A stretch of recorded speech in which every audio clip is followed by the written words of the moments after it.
এসো নবীন বালক, এসো।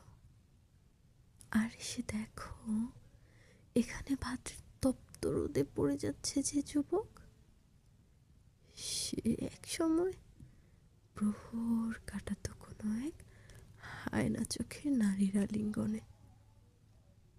তখন তার চোখেও ছিল হায়না চোখে নারীর সাথে একত্রে পাড়ি দেবে সহস্র চন্দ্রভোগ। সে বহুকাল আগের কথা।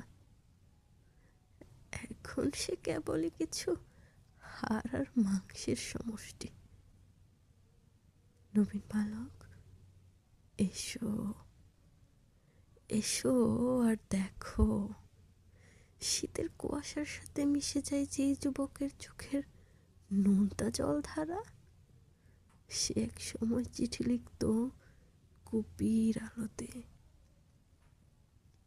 খেয়াল রাখতো, খেয়াল রাখতো যেন সলতের পোড়া কালো ধোয়া যেন চিঠির সাদা কাগজে লেগে কালো না হয়ে যায় কিছুটা।